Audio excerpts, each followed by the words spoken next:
Oke. Udah di record ya. Dung, kalau bisa gue nanti minta di share ya. Minta di share apa? Google Drive. Oh, filenya? Ah, Boleh. Bisa. Ya, gue mau edit Oke. juga buat YouTube gue. Wah, mantap. Oke, gimana dong? Kita diskusi apa nih siang hari ini? Setali 3 uang nih. Bukan, apa namanya? Kalau bahasa Inggrisnya kill two birds with one stone. Bahasa Indonesianya apa ya? Ya, mukul dua burung pakai satu batu. Iya. Intinya apa ya? Punya manfaat banyak lah ya. Dengan modal sedikit.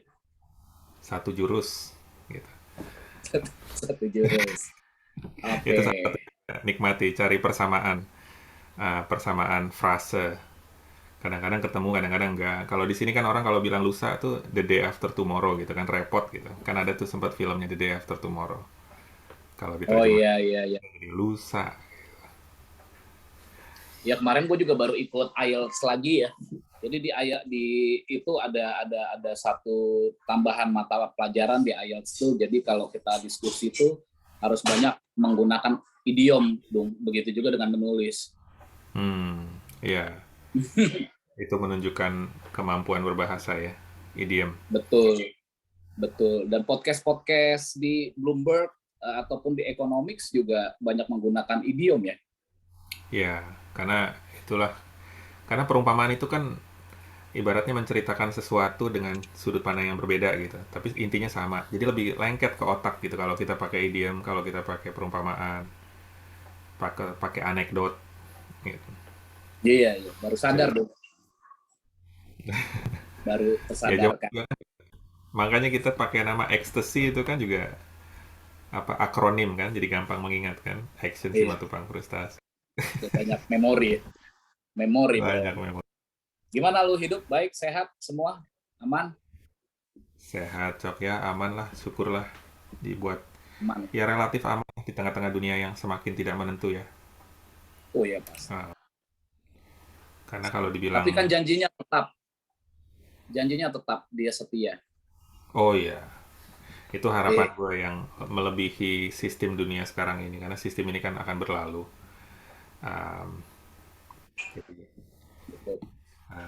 Setuju. Kalau ngomong harapan di luar sistem ini sih, wah senang banget gue gitu, nggak ada habisnya gitu. Memang uncertainty level tuh saat ini begitu tinggi ya, Dung ya. Nggak tahu kalau di sana. Ya. Gitu. Kebetulan gue follow itu, Dung, Scott Morrison. Oh, SCOMO. Gue malah nggak. Apa ininya? Gue follow kebijakan public health dia, Dung. Oh, oke. Nah, dari sudut pandang lu gimana? Public health. Jadi negara yang bagus itu kan satu, anggarannya besar di public health sama pendidikan ya. Ya, setuju. Ya, jadi kalau kita lihat juga sekarang negara-negara yang ada di sana ya, secara geopolitik dia lagi tensinya tinggi, dia menaikkan anggaran pertahanan ya. Ketika anggaran pertahanan itu naik, wah itu yang agak sedikit membuat bingung ya. Bingung itu apakah government itu masih perhatian terhadap pendidikan dan kesehatan warganya. Nah, Scott Morrison itu menurut gue hanya dari berita dan dari IG-nya dia menaruh perhatian besar terhadap public health.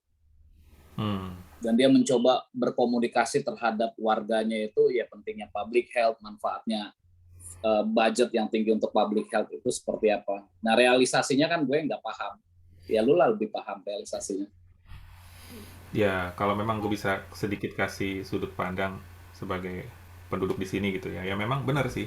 Bedanya negara maju sama negara berkembang kan karena satu, hukum di negara maju itu diterapkan dengan baik gitu kan. Bahkan perpajakan itu dilaksanakan sesuai dengan peraturan. Jadi karena pajaknya, pendapatan dari dalam itu jelas, sehingga kan ada tabungan gitu. Ibaratnya kalau kita tuh kepala keluarga sukanya foya-foya, nggak bisa nabung, ya mana bisa keluarga kita makmur gitu kan. Betul. Terus ditambah lagi di Australia kan pertambangannya juga lumayan gitu. Jadi itu devisa terbesar. Sebelum belakangan ini pendidikan tinggi yang juga menjadi devisa besar gitu. Murid-murid dari luar negeri, khususnya dari Asia ya. Kan kita Hmm, di Australia ini bisa dibilang orang Barat yang lokasinya di tengah-tengah Asia. dekat. Mm-mm. Mayoritas, Hmm. apalagi orang Cina. Orang Cina tuh banyak banget di sini. Oh, Belajar, banyak, nah, betul. bukan cuma belajar tapi juga investasi gitu. Makanya di tengah-tengah situasi geopolitik politik Rusia sama Ukraina ini, Cina kan pro Rusia kan. Jadi Australia juga kejepit jadinya.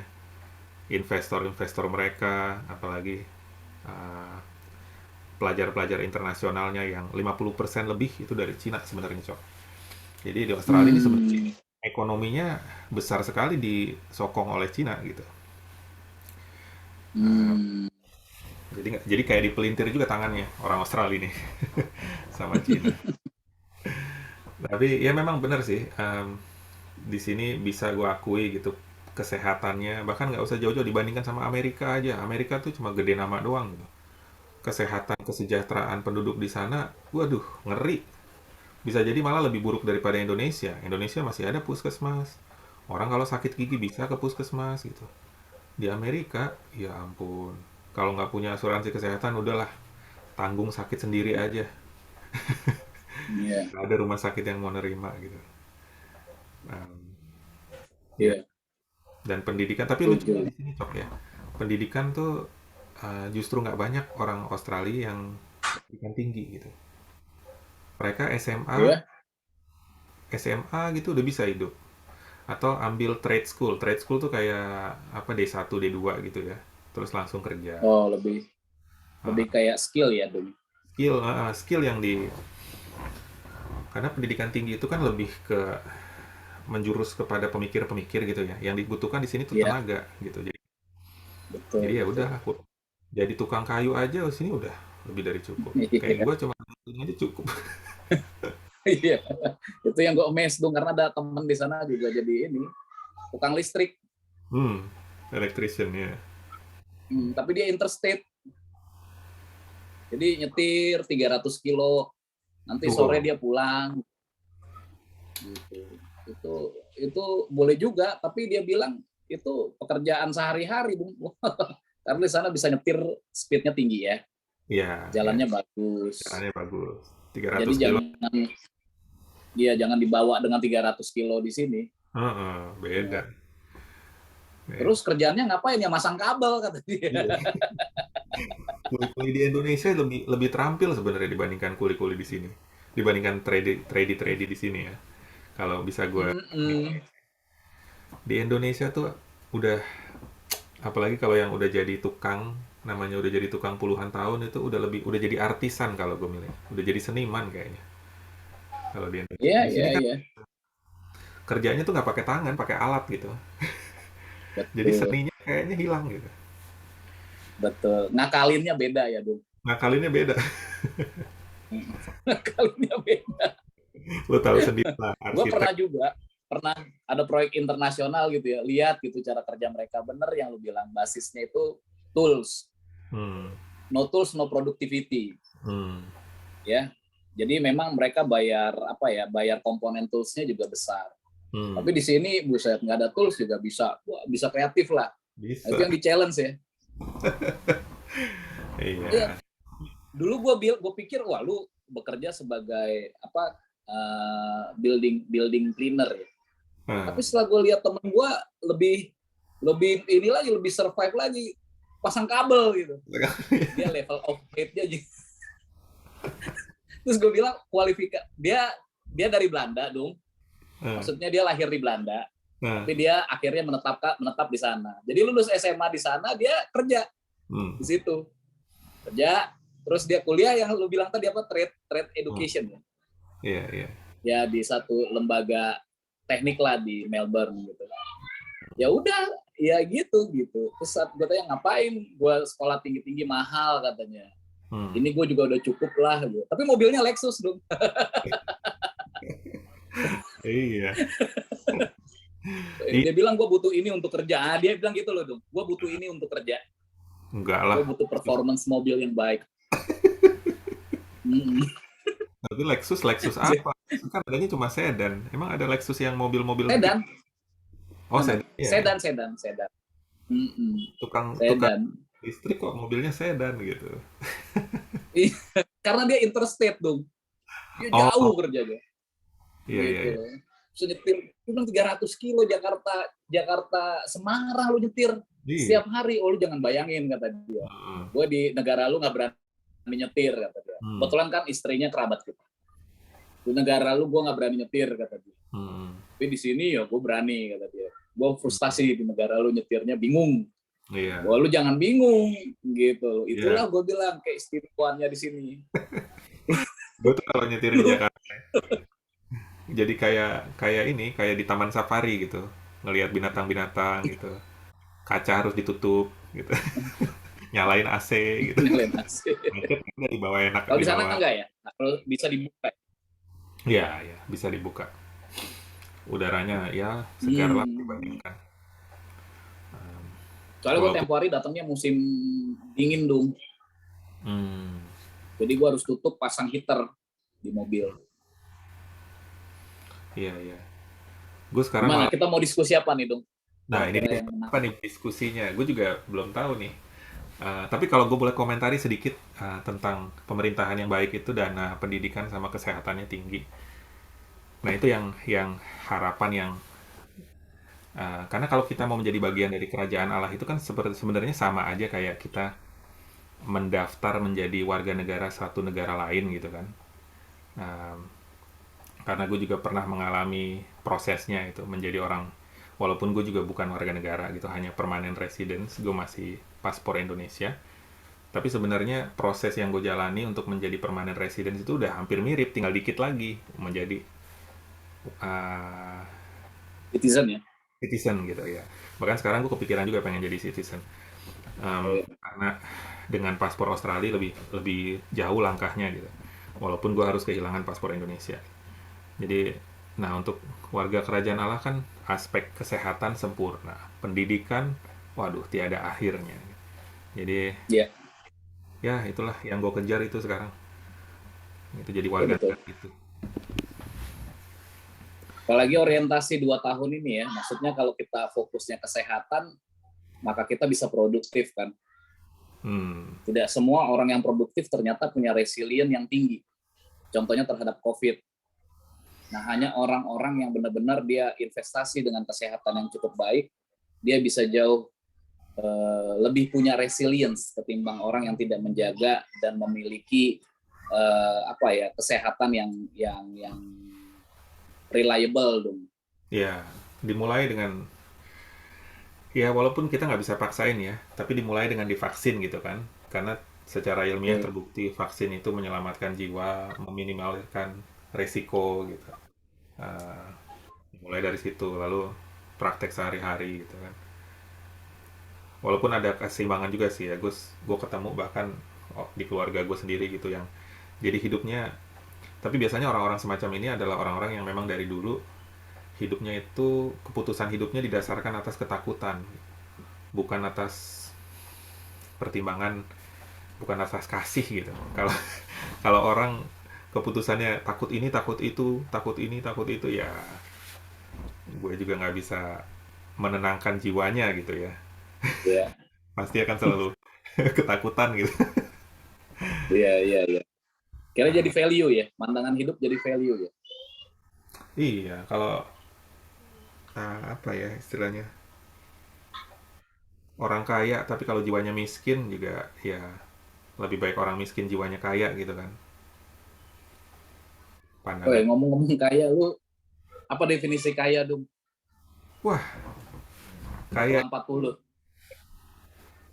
wah itu kalau gue rasa em, karena kalau kalau pandangan hidup gue sih selalu didasarkan atas ini ya, kitab suci ya. Jadi kalau di situ kan dibilang em, berbahagialah orang yang kaya, em, kalau mereka sadar akan kebutuhan rohaninya gitu. Karena kita Kita semua mau nggak mau kan diciptakan dengan kodrat gitu ya. Kita tuh punya, sama seperti kita harus makan setiap hari beberapa kali. Kalau enggak, badan kita akan malnutrisi gitu. Tapi kebutuhan kita kan bukan cuma fisik gitu, tapi rohani, mental, emosi gitu. Kita kalau nggak punya teman, ya ada uh, satu catatan gitu di Rusia waktu itu, di zaman Stalin kalau nggak salah. Dia ingin menekan pertumbuhan penduduknya, jadi kalau nggak salah itu di tidak dianjurkan. Jadi perempuan-perempuan itu, anak-anaknya dikumpulin, diambil dari orang tua mereka supaya mereka bisa lebih produktif buat negara gitu. Jadi anak-anak itu, bayi-bayi, dimasukin ke kayak asrama bayi gitu. Jadi ada 1.000 bayi di satu gudang itu, dirawat oleh beberapa perawat gitu. Tapi namanya perawat kan bukan ibu kan. Dan di situ, wah, ngeri, sedih juga sih. Dari berapa jumlah bayi itu, hampir lebih dari setengahnya itu mati di 1 tahun pertama. Karena tidak tidak dapat sentuhan gitu. Tidak dapat perawatan dari seorang ibu yang seharusnya diterima. Jadi manusia kan juga butuh butuh sentuhan fisik. Kita semua punya kodrat gitu. Jadi, dan terbukti bahwa yang kita butuhkan itu ada batasnya. Lebih dari yang batas itu pun nggak ada pengaruhnya buat kita gitu. Duit Oh, juga yang penting cukup aja gitu. Berlebihan oke. bikin pusing. Teman Jadi juga kembali kebanyakan. lagi definisi kaya cukup gitu. Definisi kaya itu konten, apa ya bahasa Indonesianya, contentment. Kok gue nggak tahu jadi bahasa Indonesianya.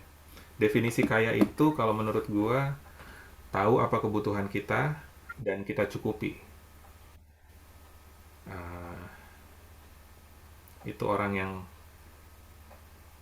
karena lebih dari cukup pun nggak ada pengaruhnya yang signifikan buat kita. Gimana menurut lu, Cok? Kalau gue di 40 ini ya, kalau gue di 40 ini pandangan pribadi, tapi ini pencarian. Tadi sepakat, setuju Mas Sudung, setiap orang tuh punya kebutuhan. Kalau kita punya tangan dua gitu ya, ya kebutuhan kita itu bisa diukur. Kalaupun kita diberikan lebih, pasti ada tujuannya. Gitu.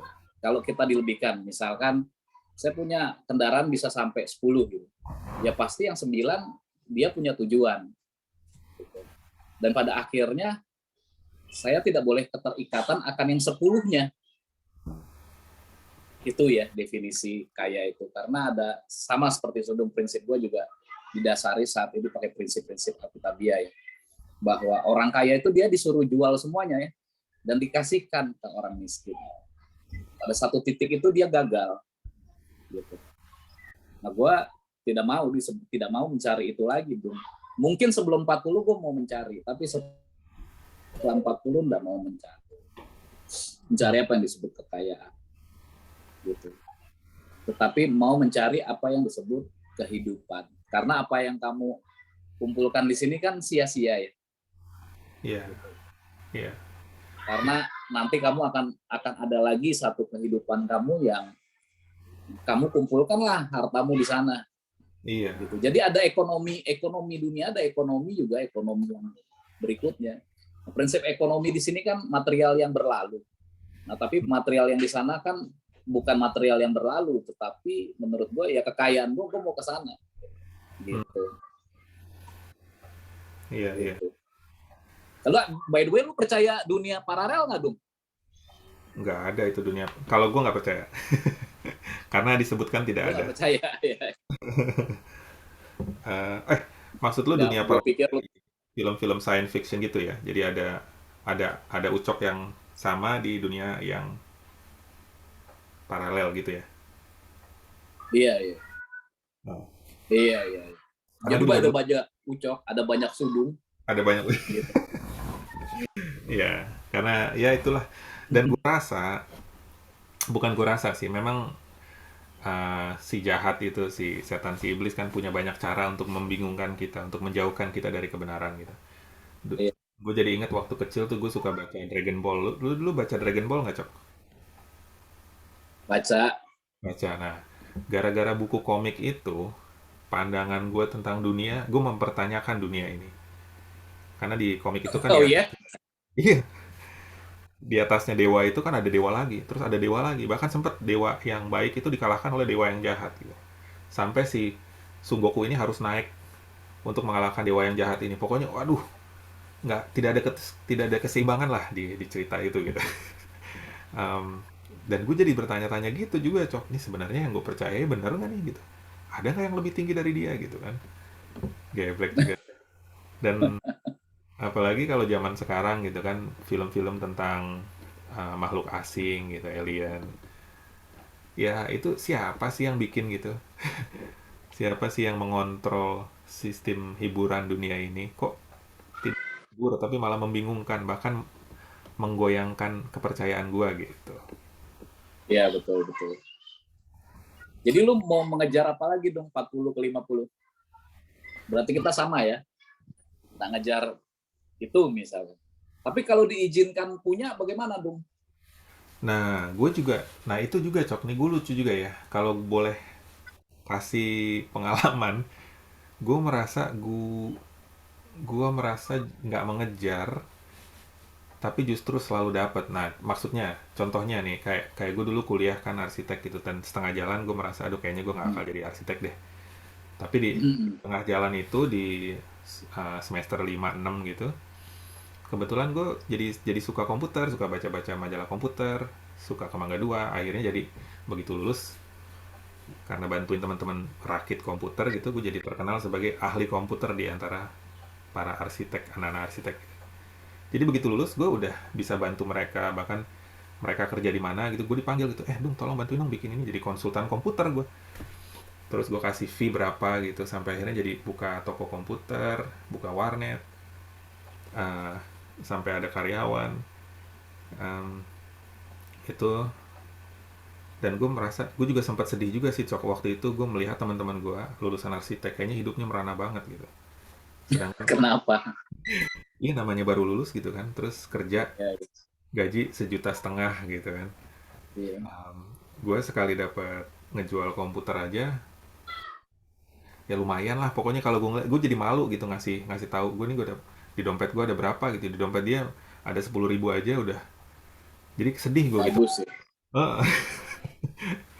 Em, tapi gue juga nggak mau bersombong gitu kan, ya udah akhirnya yuk kita ngumpul yuk makan gitu. Terus em, di satu sisi gue juga kagum akan idealisme mereka gitu untuk mengejar mengejar cita-cita menjadi arsitek, gue dukung gitu. Gue juga sebagai teman gitu kan.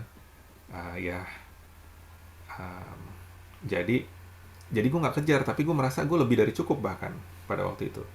Terus begitu gue dapat kesempatan beasiswa ke sini, gue juga merasa ya ampun kok dikasih gitu ya, walaupun cerit sebenarnya ceritanya kenapa gue nyari-nyari beasiswa juga ada, itu ceritanya sebenarnya um, apa ya,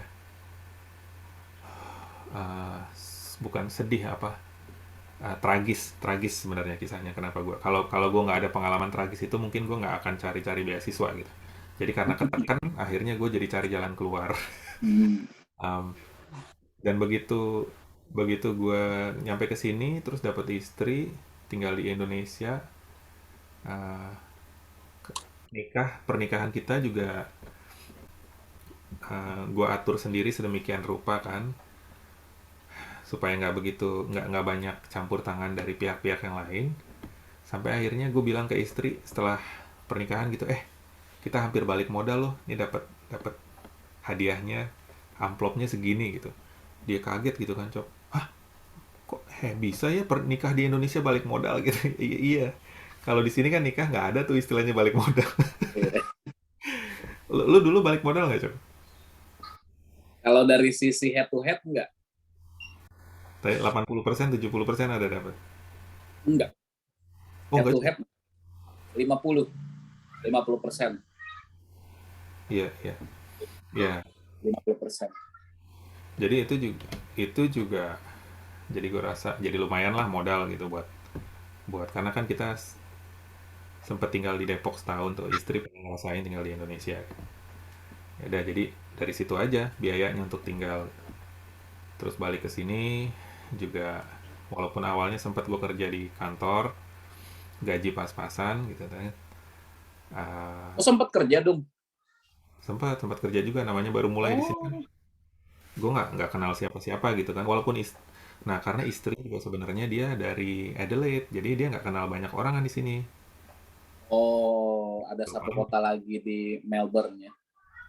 Adelaide tuh di Australia. Di Australia, ya, ya, ya. Ya, jadi walaupun kita kenal teman-teman dari tempat ibadah gitu kan, koneksinya juga nggak banyak gitu. Jadi butuh waktu gue untuk apa menjajaki gitu kan. Nah baru, dan gue juga mulai kerja usaha sendiri itu kan gara-gara gue dipecat di kantor. Di Jakarta. Dekat di sini di Melbourne. Oh, oke, oke. Lu dulu bidang apa dong? Luntang lantung cok. Nah, Bidang apa dulu? dulu gue kerja di Fuji Xerox jadi staff ini Oh, apa teknisi. Nah, oh, oke. Lalu ya layoff. ya layoff, terus sempat luntang lantung 6 bulan, sampai sempat juga gue nangis nangis gitu ya. Nyari duit susah banget gitu, kredit card udah max gitu, udah kepake. eh Pas udah mentok-mentoknya tuh gue inget, padahal cuma lagi diundang makan ke rumah temen, di situ ketemu teman baru. Teman barunya ini yang lagi nyari tenaga kerja, terus dia tawarin kerja ke gue sempet kerja sama dia 2 tahun.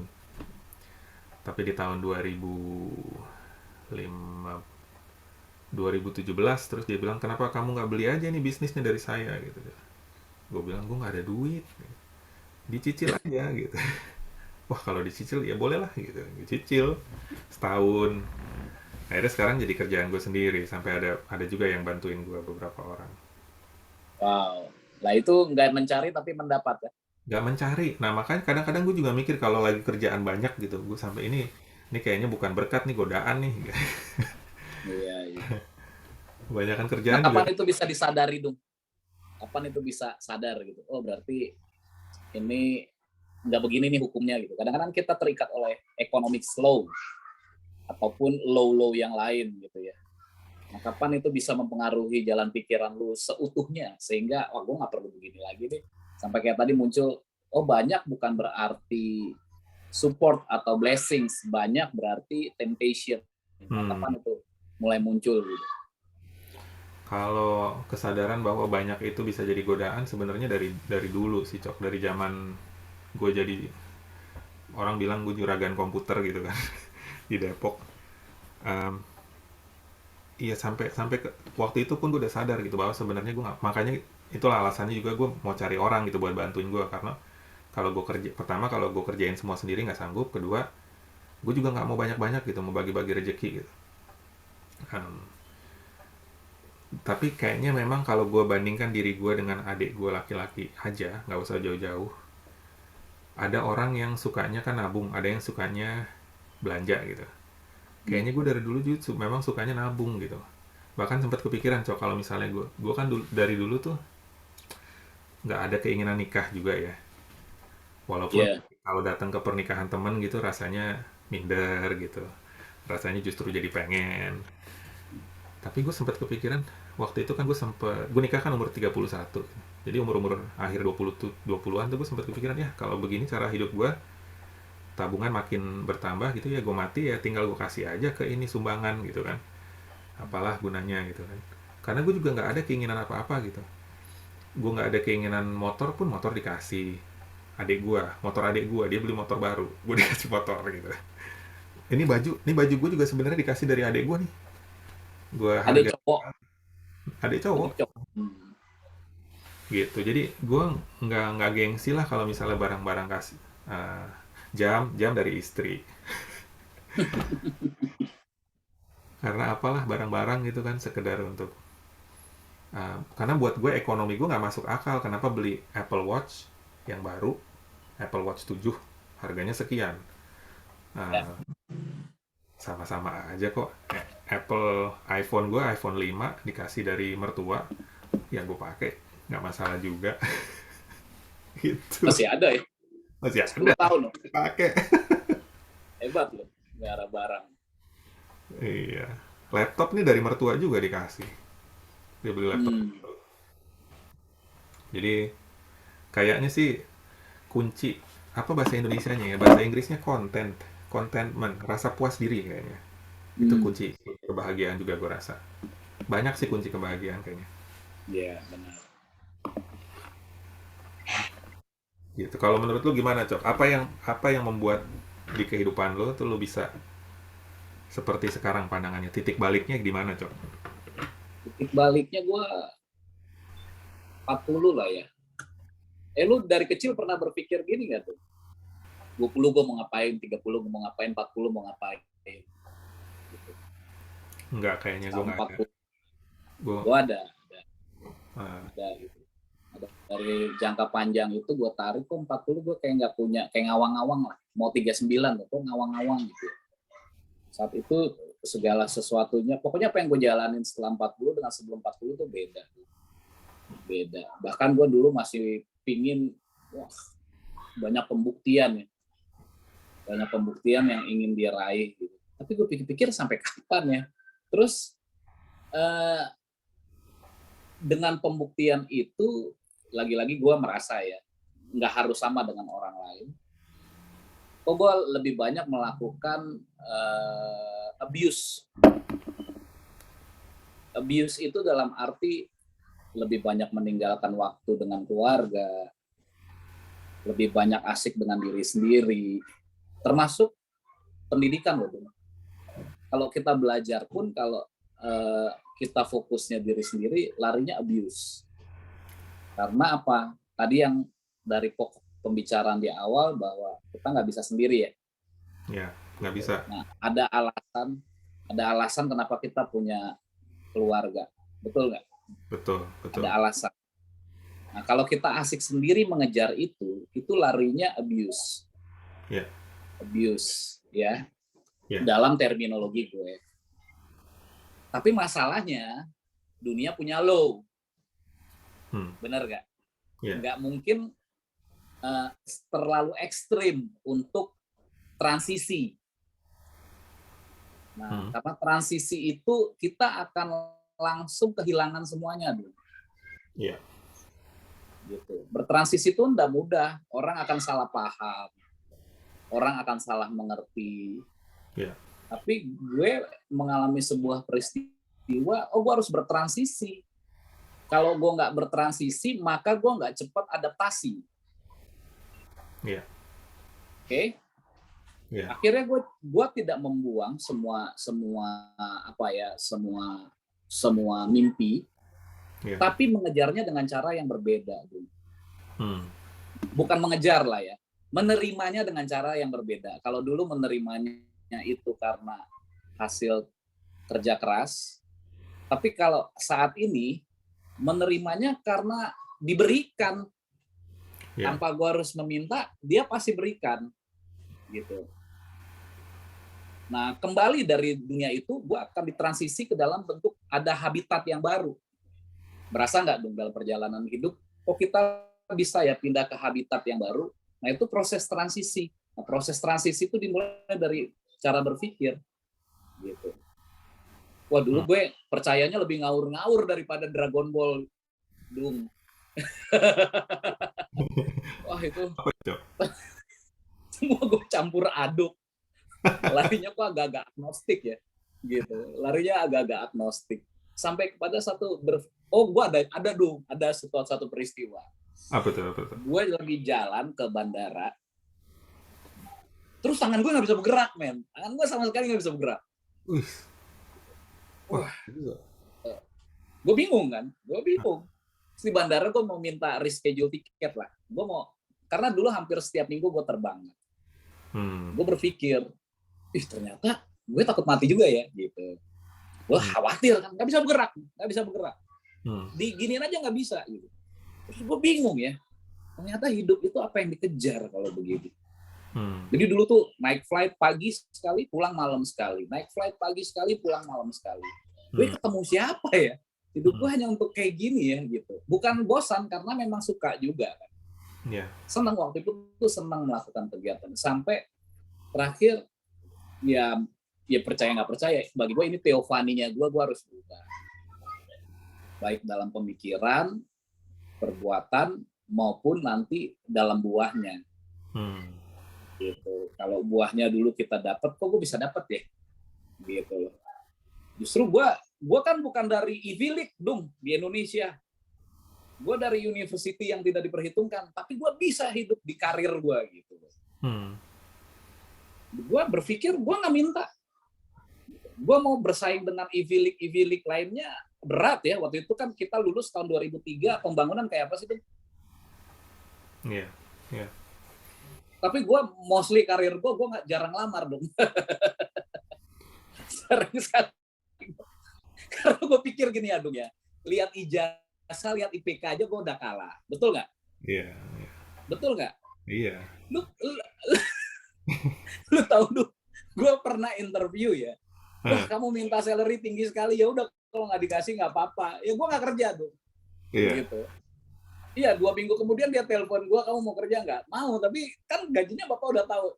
Tapi bukan nama saya, sama yang lain. Ya nggak apa-apa, asal gajinya masuk gitu. Dan dari yang gue minta ke dia, gue naikin lagi 2 kali lipat tuh. Diterima dong. Iya. Gitu. Diterima. Jadi dari peristiwa-peristiwa itu gue berpikir ya, bahwa segala sesuatu itu punya tujuannya. Hmm. Punya tujuannya. Gue diberikan apa, privilege, misalkan kalau sekarang istilahnya privilege. Kayak Sudung, kok ada orang bisa menjual usahanya di luar negeri ke Sudung, bayarnya cicil, kan itu privilege sebenarnya. Hmm.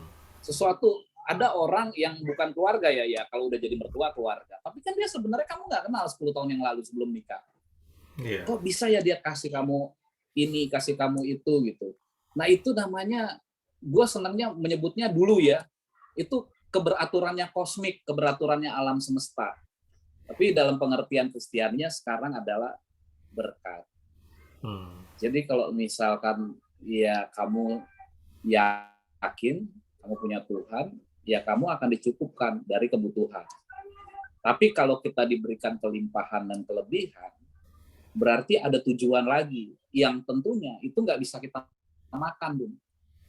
Kamu punya jam 5 gitu, emang kamu bisa pakai? Kan enggak kan? Kita nggak bisa pakai. Hmm. Jadi saya pikir saya hanya punya 1 misalnya, atau hanya punya 2. Kalaupun saya diberi lebih, pasti ada tujuannya. Nah, indikatornya gitu dong. Kalau Hmm. aku, Iya. kalau saya punya sesuatu lebih, berarti saya punya tujuan nih. Tujuannya apa ya? Nah kalau nggak ada, justru saya sekarang berpikir kalau gue nggak ada berarti gue nggak perlu repot, gue nggak perlu mencari tujuan. Hmm. Kalau nggak ada ya, Hmm. berarti kan saya nggak butuh dong. Iya. Contoh Sudung nggak punya gelar profesor, ya berarti kan kamu nggak butuh dong. Iya. Kalau kamu ada, berarti kamu punya tujuan menyandang gelar profesor. Kamu harus disibukkan dengan penelitian kan dong ya. Penelitiannya harus bermanfaat. Iya lah. Betul. Gitu. Kita semua punya Jadi panggilan. Jadi di hidup ini ya, kita kita semua punya kita ya aku sambil dikasih. minum ya. Oh ya, silakan silakan. Kita dikasih kebebasan untuk memilih, walaupun kita dikodrati sebagai ciptaannya. Kita ada hal-hal tertentu yang memang dituntut dari kita. Uh, tapi ya apa yang kita jalani dengan, ya gue setuju yang lo bilang, dengan kelebihan kita itu kan, kalau di Spider-Man dibilang with great power comes great responsibility gitu kan. Jadi kalau memang lo dikasih berkat mobil 10, ya mobil 10 apa manfaatnya untuk orang lain gitu kan. Kalau dikasih jam tangan 5 apa gunanya gitu, manfaatnya apa gitu. Karena Iya. nggak salah juga punya jam tangan 5, punya mobil 10, Nggak nggak salah. Iya. salah gitu, tapi motivasinya itu apa gitu, untuk kebaikan atau untuk menyenangkan diri sendiri atau untuk menjadi egois gitu. Karena kalau orang egois kan bahaya gitu, tidak bermanfaat untuk orang banyak gitu. Hitler itu egois sekali gitu. Setan itu udah diciptakan tapi dia ingin menjadi seperti Allah, ingin dipuja gitu. Itu egois sekali kan. Itu bahayanya. Karena ini satu hal yang gue pelajari. Kalau bahasa Inggrisnya sukacita itu kan, uh, joy gitu. JOY. Jadi nomor satu, kalau kalau di gue dibilang kan Jehovah gitu. Jadi nomor satu cari tahu dia maunya apa. Terus O, others, orang lain.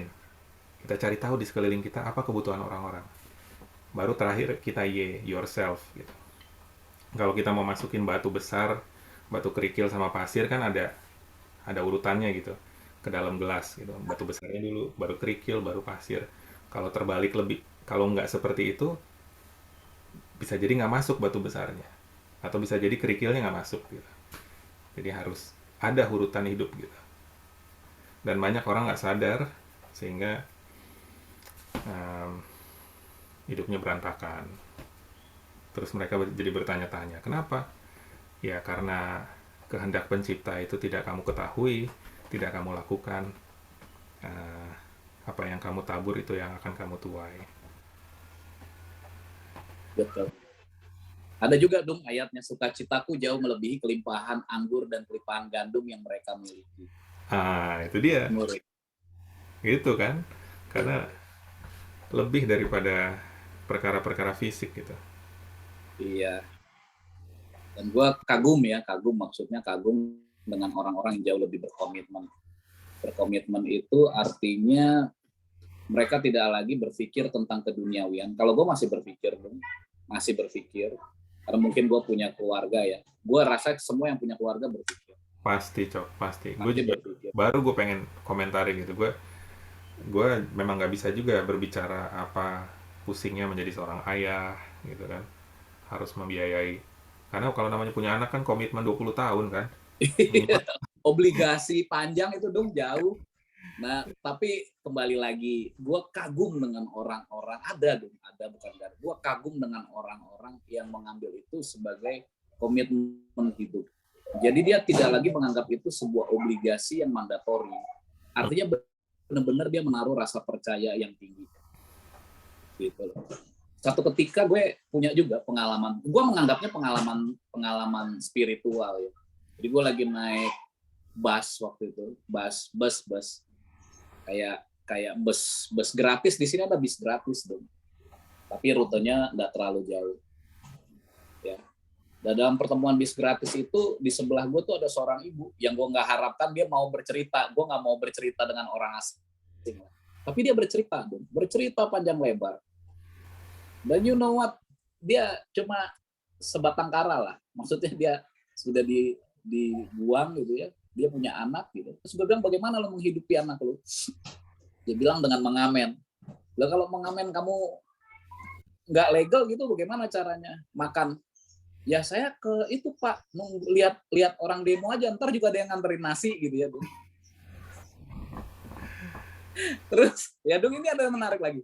Lalu pendidikannya bagaimana? Ya dulu dia sudah diasuh dengan lembaga tertentu Pak, tapi saat itu kok saya ngerasa saya rindu, saya nggak bisa mikir. Jadi anaknya tinggal di panti lah Dong. Ya dia jauh, lantas dia berkomitmen, saya ambil aja katanya. Ya lebih baik kita berdua kita hadapi dunia ini. Sudah pikir ya Dong. Berarti gue harus berperan nih gitu ya. Banyak anak, banyak lembaga, banyak NGO di mana kita bisa berperan untuk mendidik gitu ya Dong. Nah gue waktu itu berpartisipasi juga. Gue hanya ingin mencari. Dan ternyata di luar sana juga banyak nggak yang terlalu repot dengan cara berpikir obligasi jangka panjang tadi, tapi bisa jadi. Pernah ada baca berita nggak Dong? Ada anak lulus S3, bapaknya supir beca. Belum. Pernah dengar nggak? Di Indonesia. Ya nanti search di Indonesia, tapi S2, S3-nya bisa di luar negeri. S2-nya di Indonesia, S1 Indonesia, S3-nya di luar negeri Dong. Tapi bapaknya tukang beca Dong. Itu kan udah masuk akal ya. Maksudnya jadi upayanya sang anak sendiri untuk sampai ke situ atau dibantu orang tua? Oh, banyak jalannya Dong. Kalau lihat ada lagi anak yang dia waktu itu gue lupa ya siapa, tapi nanti gue akan kasih lu artikelnya. Dia di Padang, orang tuanya itu hanya orang tua biasa, dia mencoba cari beasiswa, bahkan untuk sampai ke UGM aja dia cari beasiswa itu, aduh sulitnya minta ampun Dong. gitu. Tapi akhirnya ada orang-orang baik yang menolong, Hmm. dosen menolong, teman menolong. Hmm. Akhirnya bisa sampai kalau tidak salah dia sekolah di Belanda dan akhirnya dia menetap di Belanda. Nah, ada lagi kisah temannya Tasya Kamila tuh, dia dari Columbia University. Sama bapak ibunya petani dong. Lucu. Jadi gue pikir lagi ya. Jadi sebenarnya itu is not a main reason dong buat kita yang melimitasi diri kita bahwa gue punya mandatory, gue punya obligasi dan gue harus kejar dulu. Enggak, menurut gue kita harus cari what is our purpose ya. Purpose-nya gue punya keluarga apa sih? Purpose-nya gue jadi Sudung, jadi Ucok gitu di usia 42 ini apa sih? Kenapa Sudung punya keluarga di sana yang baik? Kenapa gue bisa di sini baik? Apa sih tujuannya? Nah, kalau kita gagal mengidentifikasi itu, eh, ini lagi dong, gue pernah mimpi. Pernah mimpi gue dibawa, jadi gue dibawa ke suatu klaster, isinya orang mati dong. Jadi kayak dunia orang mati. Hmm. Ya, jadi gue dibawa ada kayak cowok, jadi mimpi dong, mimpi bukan harus bener. Gue seneng yang gini-gini. Hmm. Gue mimpi, terus gue dibawa, kita mau kemana, terus ada perumahan bagus dong, semuanya rumahnya bagus. Tapi di situ nggak ada aktivitas, dong. Terus gue diizinkan melihat satu rumah tuh satu orang. Oh, si guide gue ini dia kasih tahu kalau orang mati itu udah nggak bisa berbuat apa-apa selain menunggu. Hmm. Jadi ketika kamu hidup, lakukan sesuatu yang bermanfaat. Jadi lu tahu yang bermanfaat itu apa? Udah sederhana Hmm. gitu. Mazmur bilang engkau akan membawa aku ke negeri orang-orang yang hidup gitu. Yeah. Ya dunia kita ini kita bisa berdiskusi betul ya, saling memberikan tukar pikiran yang bermanfaat. Yeah. Bermanfaat. Jadi ya kemanfaatan itu yang akan membawa kita menjadi buah ya, Dok. Nah, sehingga ini rahasia. Kapan gue akan turun ke Hades itu? Hmm. Hmm. Kapan gue akan turun ke dunia itu kan gak ada yang pernah tahu, Dok. Yeah. Ya. Dan lu Yeah. pernah nggak sih lihat orang yang dalam hidupnya dia punya penyakit akhirnya lama-lama lupa dong, kayak Alzheimer Yeah. ataupun tumor otak gitu ya, itu kan lu bisa lupa ya. Yeah. Nah, kalau lu udah lupa, ya, kalau lu masih bisa diberikan kekuatan hari ini kenapa nggak dilakukan? Yeah. Nah itu, jadi itu yang membuat gue meredefinisi itu dong di 40 itu, meredefinisi semua pengertian, semua pemahaman dan semua hukum-hukum yang akhirnya gue absorb di usia yang 40. 30 is great katanya, 40 is horrible dong. Hmm. Nah, 50 is good katanya gitu. Dalam sebuah artikel gue pernah baca. Jadi 30 itu sebenarnya enak, kita mulai merangkai karir, betul nggak? Yang sekolah lagi enak dong. Anak masih kecil, masih juga bisa rock and roll. Tapi 40 is horrible, bro. Kenyataan mulai muncul nih. Oh, kenyataannya gini ya. Apalagi pandemi nih, dong. Nah, pandemi ini kan semua nggak pasti. Apalagi ada tekanan geopolitik yang berpengaruh kepada ekonomi. Makin nggak pasti, lu mau bisnis apa aja, nimit lah, nggak pasti. Ya, gitu. Nah, akhirnya apa? Kita harus bisa beradaptasi terhadap purpose lagi. Kalau tujuannya udah dikenal, gampang beradaptasinya, nggak takut dia. Gitu. Hmm. Ya, contohnya kan kayak kamu lihat Google Map ya, Dung ya. Udah tahu yang nggak mau hujan mau apa, udah tahu mau naik apa, udah tahu kemana, udah tahu waktu tempuhnya berapa. Bayangin kalau dulu kita masih nebak-nebak gitu loh, masih nebak-nebak. Contoh di rumah kamu ada itu ya, ada apa namanya, ada komplek itu kan, komplek POM ya di Manggarai ya, gitu. Kalau kita nggak pakai map kan salah-salah bisa masuk situ dong, Hmm. gitu. Tapi Yeah. dengan kita punya map yang udah pasti, kita nggak akan nyasar lagi. Jadi gue pikir kita bisa mengidentifikasi kalau kita udah tahu tujuan dan toolsnya itu tepat. Kalau enggak, no wonder nanti ya 60-70 is a misery lah buat orang yang masih mencari-cari. Hmm. Karena nggak ada puasnya dong, menurut gua. Iya. Iya. Manusia itu sebenarnya ya karena kita punya keinginan kehendak bebas gitu. Jadi kalau kalau tidak kita batasi sendiri atau kita ya kalau kita tidak batasi sendiri siapa yang akan kita layani, apakah keluarga itu menjadi prioritas kita. Apalagi kalau sudah mempunyai anak, gitu kan, suami istri bukan cuma berdua gitu. Mereka bekerja sama untuk membesarkan sang anak gitu. Hidup mereka bukan lagi untuk mereka, tapi untuk sang anak gitu. Dan eh, tapi sebelum lebih lanjut lagi nih, gue pengen tanya gitu. Lo tahu nggak lo dulu kenapa tangan nggak bisa bergerak gitu? Ya tahu lah. Serangan. Enggak, ya maksudnya pola hidupnya nggak sehat, stres, tekanan, terus apa namanya, gue jarang olahraga lagi. Jadi gue di kesehatan juga pasang surut, bro. Gitu, tiba-tiba gue bisa ada ya kalau gitu-gitu ya. Kalau kamu punya tingkat stres tinggi, kamu nggak jaga makan, kamu nggak jaga kesehatan, ya pasti nanti kan ada ada indikasi awal, misalkan tekanan darah naik, Hmm. gula naik, betul ya, kolesterol naik. Nah, nggak di-maintain, bisa jadi mulai muncul gejala-gejala fisik kan. Misalkan kalau asam urat tuh sakit kakinya ya, Hmm. Hmm. atau kalau kalau apa namanya, kalau ya sama lah, kolesterol kamu akan kaku kan, bisa juga. Nah, Hmm. kalau diabaikan lagi kan terjadi penyumbatan, betul ya Duni? Iya, iya. Gitu. Nah, kalau udah sampai situ ya udah telat gitu loh. Makanya aku coba memperbaiki semua pola-polanya. Nah, banyak orang nggak aware, nggak Iya. aware. Udah Banyak 3 orang. kali, 2 kali di bypass juga masih hantem aja bleh. Akhirnya kolaps, Iya. kolaps dong. Iya. Ya itu ya, yang dan itu yang istri gue juga komentari, hidup, dia bilang hidup di, walaupun waktu itu dia hidup di Depok ya, bukan di desa juga gitu. Hidup di Indonesia itu lebih susah tapi sederhana gitu.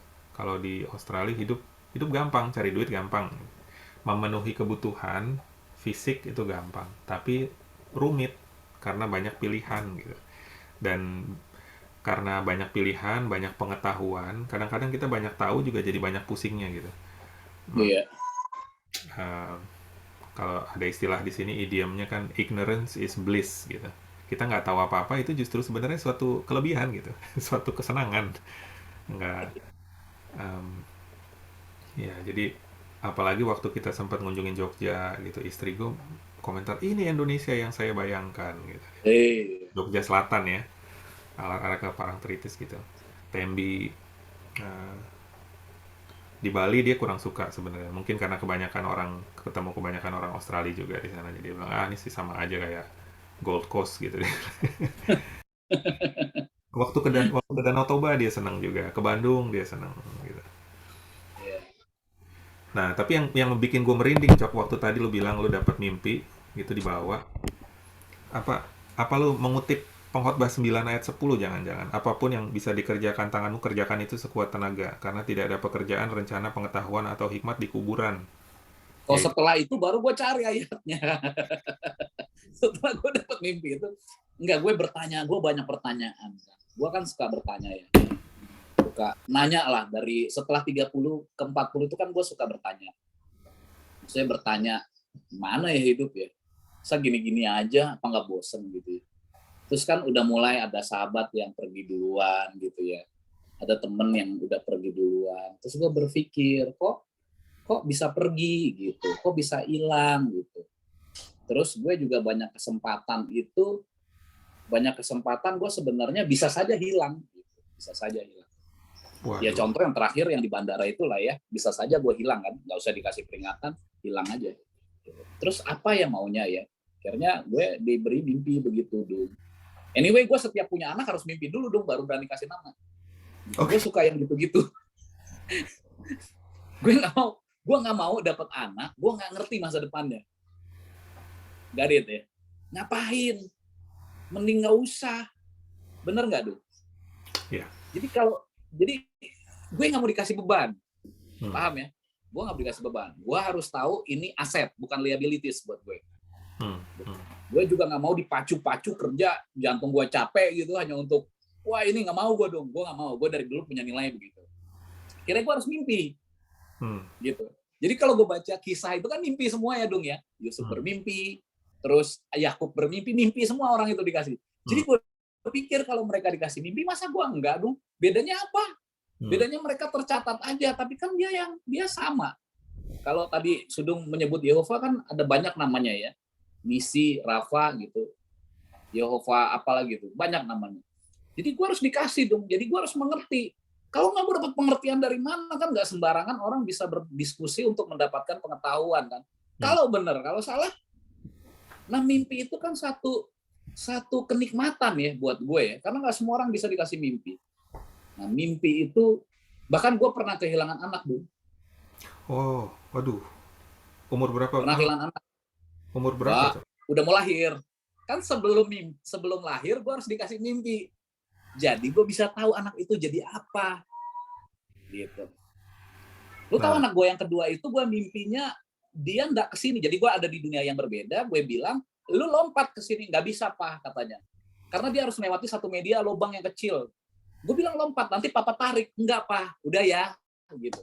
Wah, gue pikir karena kecil gue namain lah Teresia dong. Gitu. Gue pikir kecil lah kayak prematur gitu. Gue pikir akan begitu nasibnya. Nggak taunya meninggal dong. Jadi gue siap. Oh berarti arti mimpinya dia meninggal gitu. Jadi ya seperti itu, dia jadi kenangan yang baik aja dalam hidup kita. Begitu juga dengan kehidupan after 40. Yang gue bilang 30 is great, 40 is horrible, 50 is good. Ya 60 and 70 lu bakal jadi advisor aja. Gitu. Gue juga udah gak mau kerja di 60, gue gak mau kerja tuh. Di 70 gue gak mau kerja. Nah, gue mau tanya sama lu tau gak kapan lu mau dying? Kira-kira aja. hmm, Kalau dikasih pilihan, kamu mau dyingnya usia berapa? nah mungkin jawab kalau itu gue belum sempat pikirin sih, Cok. Kapan aja sih gue udah siap sekarang. Tapi kalau misalnya tadi lu ngomong tentang komentar lu gue takut mati gitu, karena waktu lu mau ke bandara gitu nggak bisa gerak tangan.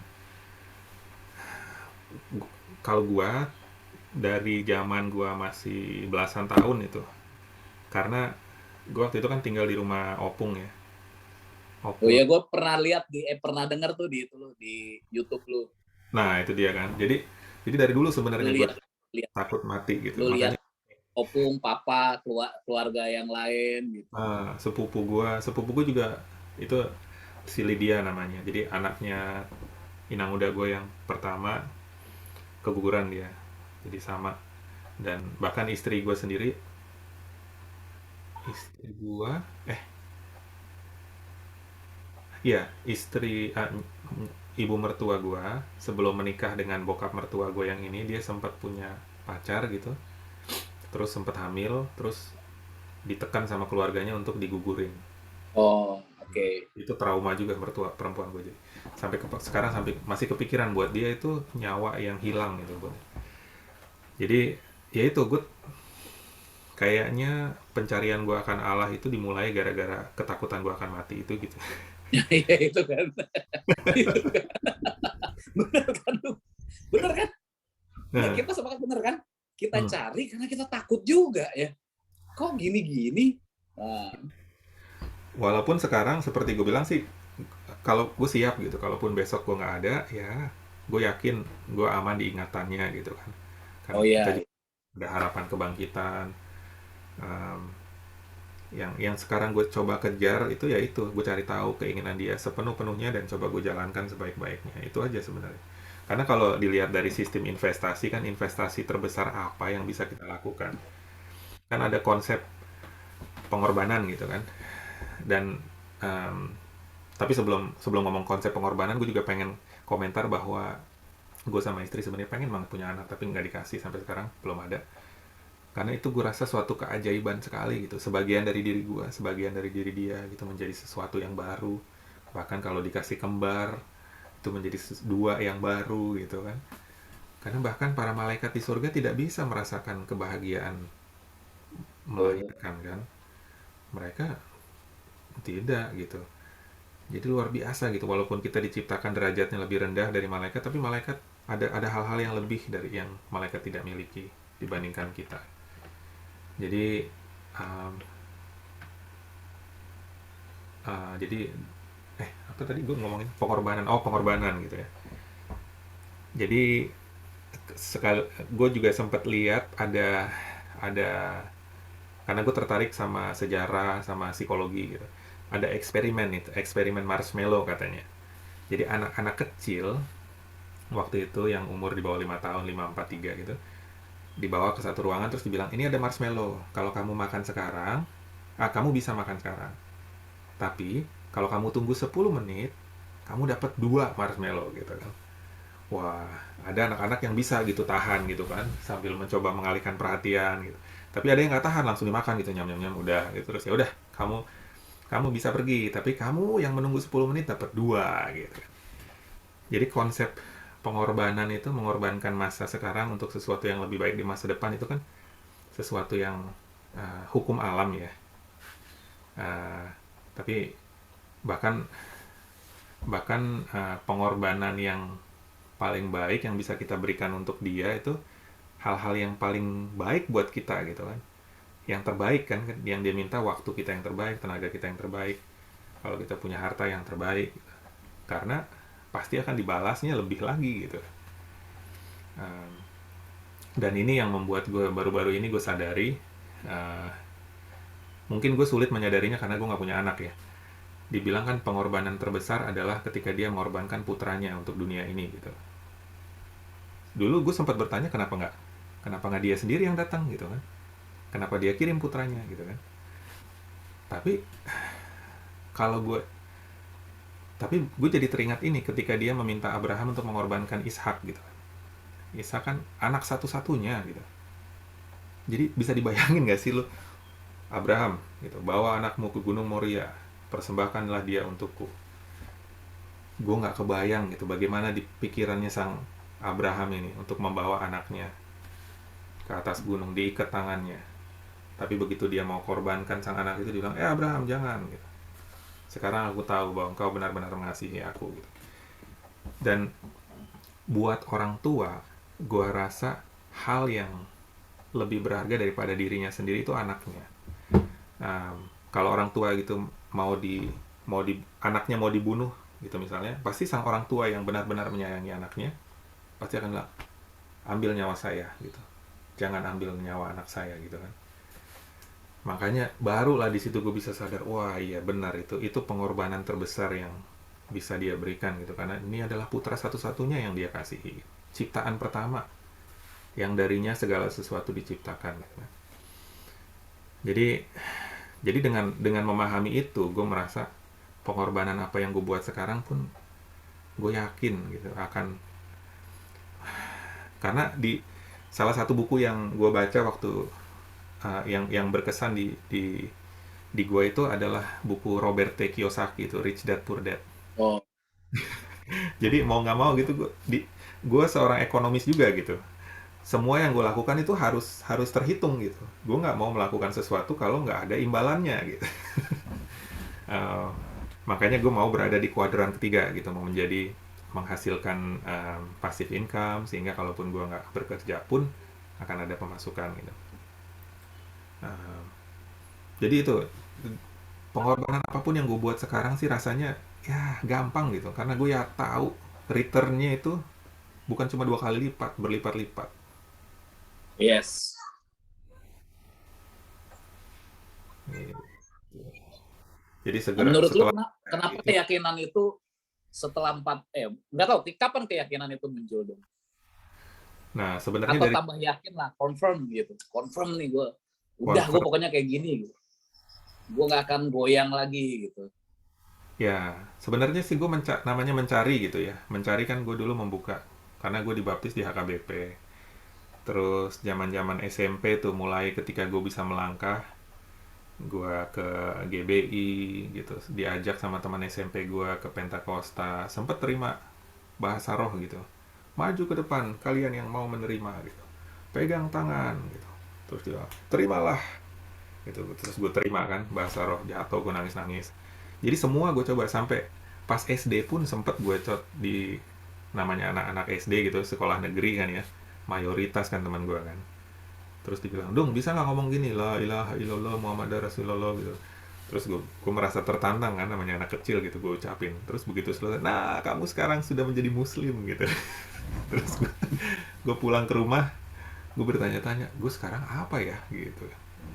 Tapi gue mencari gitu, gue juga sempet TK Katolik, terus dengan ritual Katolik yang luar biasa merangsang indera gitu kan ya. Jadi gue mencari gitu. Jadi tapi sejak SMP itu kayaknya semakin gue dalamin, semakin gue menemukan gitu.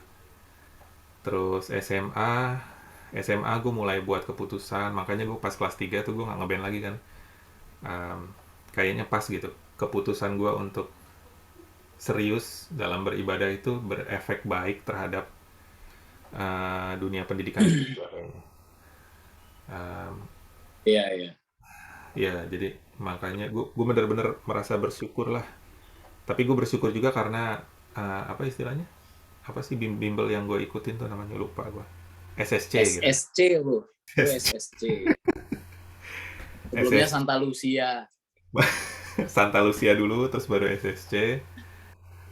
Tapi gue membaktikan kehidupan gue memang tahun 2000. Sejak itulah baru gue uh, pembaktian umumnya ya, dibaptisnya gitu tahun 2000. Oh, terus confirm gitu mulai nggak, gue udah yakin deh jalan hidup gue seperti ini. Itu berarti tahun 2000 itu. Dan nggak Ya, cari-cari yang, yakinnya sih sebenarnya sejak SMA kayaknya gue udah yakin. Tapi kan gue belum bisa mandiri untuk membuat keputusan sendiri kan. Makanya kalau lo perhatiin dulu waktu oh, gue SMA gue nggak pernah datang ke pelajaran agama. Eh, Madol gue kalau pelajaran agama karena gue merasa nggak, hati nurani gue terganggu gitu. Eh, Bahkan waktu di kuliah pun gue akhirnya ambil pelajaran agamanya karena harus ya. Gue ambil pelajaran Hindu akhirnya. oh gitu. Hmm. Hmm, Karena gue merasa doktrin kurikulum di pelajaran agama Kristennya gue nggak bisa, hati nurani gue nggak bisa katakan iya gitu. Um, ya, ya itulah, menavigasi kehidupannya dengan kepercayaan yang gue miliki sekarang. keyakinan lah ya, lu udah yakinnya. Hmm.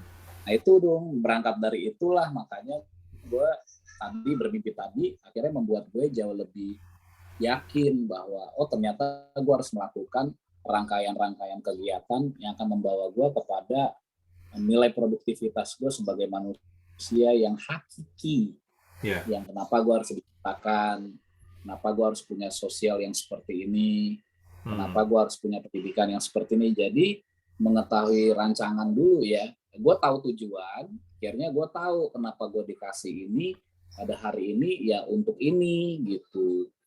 Jadi itu gue tidak mau asal-asalan, maksudnya asal-asalan, apa ini yakin, kalau salah gimana gitu ya. Ya. Ya Ya. akhirnya gue butuh satu dorongan yang pasti, yang benar-benar, kan keyakinan nggak bisa diraba, dirasa, sama dilihat ya dong. Gitu. Um, kalau kalau di ayatnya kan dibilang um, iman, Ibrani 11 ayat 1 ya, iman adalah penantian yang pasti akan perkara-perkara.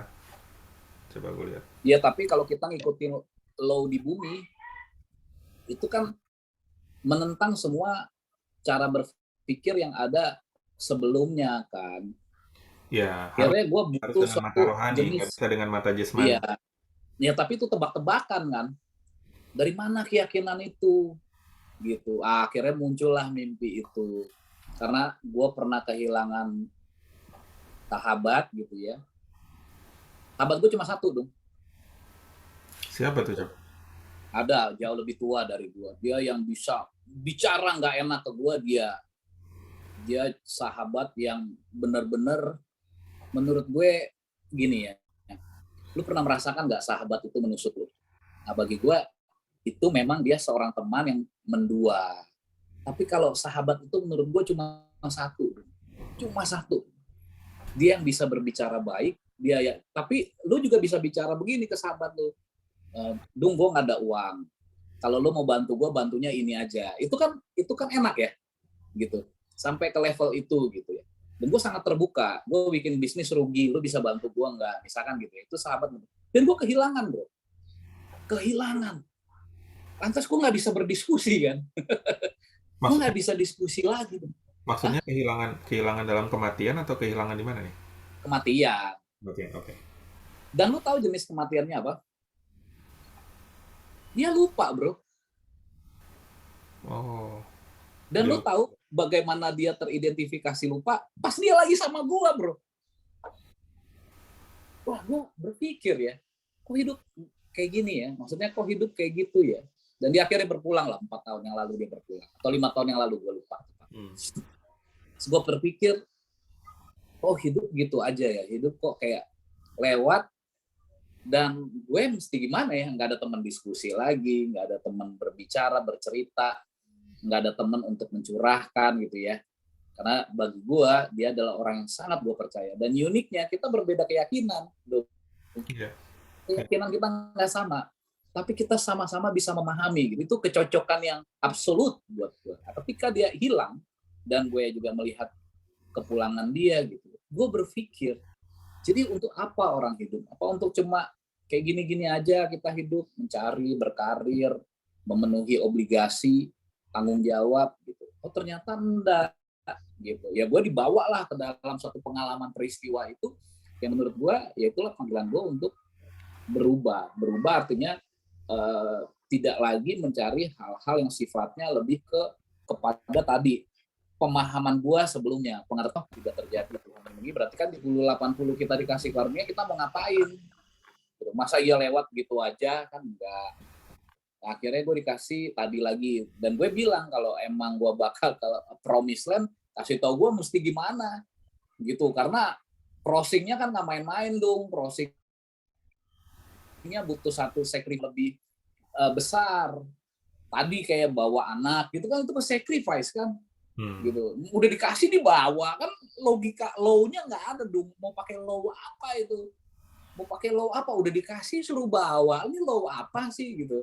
Nah, kasih gue pengertian. Kalau gue nggak dapet pengertian, kasih gue sukacitanya, biar gue mau. Dan menurut gue, ketika kita mau, dasarnya bukan pengertian lagi, tapi sukacita. Gitu. Ketika Sudung mau kasih, tadi Sudung punya 10, ya Sudung butuhnya 1, sisa 9. Tapi kalau Sudung harus kasih 10, berarti dasarnya bukan pengertian lagi, tapi low, dasarnya sukacita. Ya salah satu low-nya itu ya, low-nya vertikal. Gua nggak mau menyebut ini dong identitas, gua nggak mau, karena bagi gua itu keyakinan itu bicara, agama itu bicara keyakinan itu bicara kamu percayanya sama siapa. Tapi gua harus bilang bahwa kalau kamu dasarnya adalah pengertian, maka kamu punya batasan. Tapi kalau kamu dasarnya adalah sukacita, kamu nggak harus ngerti. Ya kamu sukacita kan ngasihnya. Misalkan kamu berkorban untuk yang di rumah, istrimu misalkan. Kamu berkorban itu dasarnya apa? Pengertian karena dia istrimu, nggak istri bisa, kamu menikah lagi juga istri juga kan? Gitu. Tapi kalau kamu sukacita memberinya dan kamu mengerti kenapa sukacita itu datang, itu mengalahkan pengertian-pengertian kita yang sebelumnya. Karena banyak juga dong teman yang udah lewat pernikahannya. Ya tuh. Ketika kita diskusi itu, kenapa kamu lewat? Ya dia tidak mencapai harapan-harapan yang udah dia rencanakan sebelumnya. Begitu juga aku gitu. Akhirnya kita tidak punya nilai. Jadi gue berpikir lagi kan, gue suka berpikir kan. Gue berpikir jangan-jangan itu bisa terjadi pada diri gue kan. Jadi apa yang harus gue lakukan? Oh ternyata ya gue coba calling dengan pasangan. Oh ternyata yang harus kita buat adalah jangan pengertian lagi. Pengertian perlu, karena kita kan dikasih otak, dikasih akal. Tapi kalau itu udah beyond, case-nya udah beyond, kita nggak punya pengalaman terhadap pengertian ini, kita harus melahirkan satu titik poin yang baru. Apa itu sukacita tadi? Gitu. Dengan itu kita bisa lebih memahami, kita bisa lebih mengerti dan memiliki pemahaman baru, memiliki pengertian baru. Gitu. Ya itu sih. Akhirnya itu membuat redefinisi baru di usia yang baru. Karena menurut gue 40 ini benar-benar challenging, sesuatu yang nggak pernah terbayangkan akan terjadi. Tapi kalau kamu lewat fase ini, maka kamu akan jadi yang lebih mature, yang lebih wise, yang lebih siap dong di usia 50. Dan 60 kita udah nggak bisa pakai lagi fisik kita, karena apa? Umur akan mengejar kita. Udah mulai lupa, betul ya? Udah mulai rabun, udah mulai batuk-batuk. Tadi gue baru lari dong, jam 11 tadi lari, gitu. Baru lompat 2 kali dong, udah kram otot. Jadi Gue jadi inget waktu kita ketemuan main basket di Blok M waktu itu, Cok, sama Ijal, sama Iya, Sato. iya, iya. Waktu itu masih seru ya, padahal ya. Tahun berapa tuh? Masih seru. Dan gue pikir gue udah nggak bisa seperti itu lagi. Karena udah 4-2 dong, udah nggak bohong. Ada aja dong, ada aja. Gitu. Dia akan menyerang otot terlemah kamu. Hmm, Dia akan mengganggu indera terlemah kamu. Kan setiap orang beda ya staminanya. Dia ya. akan mengganggu organ kamu yang paling lemah. Selama Hmm, ini apa organ kamu yang sering digunakan? Betul nggak? hmm, Ya Stephen Hawking akhirnya apa? Ya kan? Organ terlemahnya yang diserang. Karena selama ini dia lebih jauh menggunakan daripada kita dong. Kalau hmm. kita dibuka masih seger kali ya otaknya ya. Gitu. Gitu. Karena hanya mungkin berapa persen kita gunakan. Dulu lebih enaknya main-main ya dong ya. Gitu loh. Jadi Ya. pengertian-pengertian itu yang akhirnya saya coba redefinisi ya akhirnya dong tadi. Nah, bagusnya dikasih ya mungkin itulah dunia. Saya kan ngototnya akan hal-hal yang lebih ke arah saya nggak ngerti nih gitu. Makanya aku bilang ke Sudung nonton Dragon Ball. Saya banyak masukkan referensi-referensi lain dong. Mau film apa juga gue masukin aja. Itu sebagai sebuah referensi Hmm, utama. Apalagi kalau udah baca jurnal-jurnal. Oh berarti ada nih. Oh berarti bisa nih gitu ya. Itu kan hmm, lebih punya pembenaran lagi. Nah hmm. saat itu justru jadi kacau dong. Di tadi kan Sudung bilang apa? Apa bliss tadi? Ignorance is a bliss. Iya, kalau nggak salah tadi gitu ya. Ya, knowledge jadi sesuatu knowledge ini ya. Knowledge yang kita berusaha cari ya. Jadi sesuatu yang mencengkram Ya. dan Ya. akhirnya cenderung agnostik, cenderung akhirnya ya self dependence. Oh, gua bisa ini. Tapi ujungnya kemana ya? Tiba-tiba kamu sakit lupa gitu kan bingung dong. Ya. Gitu. Sakit terus lupa. Terus ngapain? Hmm, Gitu. hmm. Kamu lupa siapa diri kamu lupa siapa teman-teman kamu gitu. Nah, apalagi yang terjadi misalkan di Ukraine dong. 3 bulan yang lalu, when we count down about the end of the year, we were in party ya dong di sana misalkan ya. They were in a party, happy, mereka merasa dia punya aset. Tapi hari ini dong mereka punya liabilities, asetnya nggak bisa dipakai. 3 bulan yang lalu mereka adalah suatu director di organisasi. Mereka punya segalanya. Tapi hari ini dengan adanya geopolitik, semuanya hilang. Bener Iya, nggak nih? itu dia. Gitu. Definisinya Kenapa? Kenapa, Cok? Sorry, sempat ya putus. akhirnya hal-hal yang seperti itu memobilisasi aku untuk mencari definisi baru. Gitu. Hmm, Karena tanpa definisi, aku lebih baik ya mending selesai aja hidup saya. Karena nggak ngerti. Ketakutan hidup itu jadi kayak gimana ya, nggak happy lagi. Kalau kita nggak paham, nggak ngerti, nggak punya sukacita, jadi nggak ada gunanya tuh, ya. menurutku. Hanya ya jadi pemain penonton hiburan dong, jadi Iya. hiburan aja gitu kan, nggak punya peran jadinya. Gitu. Iya. Meskipun kita nggak ya jangan terlalu muluk-muluk tercatat harus diingat enggak. Yang penting saya punya karya dalam skena saya aja, dalam lingkungan saya, dalam environment saya, udah itu aja. Hmm. Selebihnya udah gitu, itu sih gitu latar belakangnya dong. Iya, ya itu dia memang sebenarnya, walaupun sebenarnya pertanyaan-pertanyaan besar itu kan sama seperti batu-batu besar yang tadi gue singgung gitu. Itu harus dijawab duluan kan. Tapi entah karena satu atau lain alasan gitu. Mungkin kita tidak dibesarkan dalam keluarga yang uh, uh, mengutamakan uh, hal-hal itu gitu, atau mungkin kita bahkan seperti kalau di Cina gitu kan, negara yang komunis yang tidak tidak ateis, tidak mengakui adanya pribadi yang lebih besar gitu. um, ya pertanyaan-pertanyaan itu jadi tidak terjawab. Masih beruntung kita sekarang mencari jawaban itu, karena siapa yang mencari kan akan diberikan, siapa yang mengetuk akan dibukakan.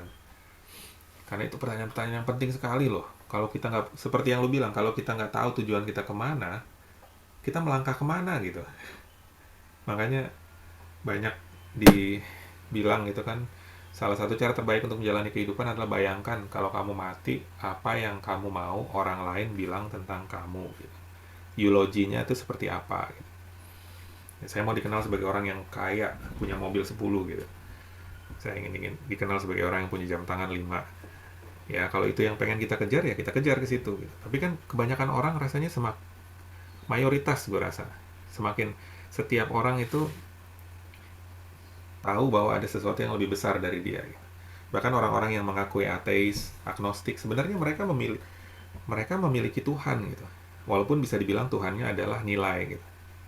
Saya tidak mengakui adanya Tuhan, tapi saya ingin dikenal sebagai orang yang jujur, orang yang suka membantu, uh, orang yang loyal gitu kan. Nilai-nilai itu sebenarnya universal kan. Hmm. Tapi ada juga ya memang orang-orang yang ngeyel gitu kan. Memang egois sekali gitu. Saya ingin dikenal sebagai orang yang uh, mengecap semua jenis makanan di dunia ini gitu. Tuhannya adalah perutnya gitu. Saya ingin dikenal sebagai orang yang menjelajahi seluruh dunia ini gitu. Suka berkelana ada juga, dan ya itulah salah satu uh, apa ya, conundrum, bahasa Indonesianya apa, conundrum. Uh, kita itu punya kehendak bebas gitu. Dan itu sebenarnya jadi pertanyaan gue juga Free awal. will ya, free will gitu ya itu. Ada apa itu?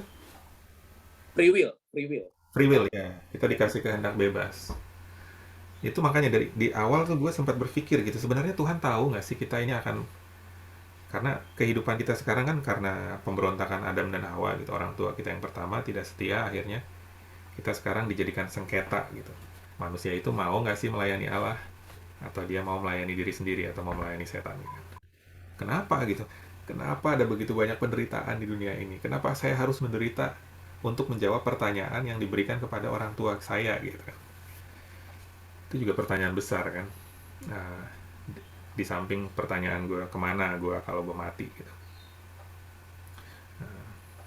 Dan ya itu. Ya walaupun semua ada jawabannya sih. Dan gue temukan jawabannya, dan itulah yang mengapa gue bisa katakan kalaupun gue malam ini tidur dan tidak bangun lagi, ya sudahlah gitu.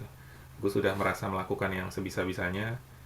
Gue merasa kehidupan gue aman di pikirannya gitu. Kalau dia mau bangkitkan gue akan dibangkitkan.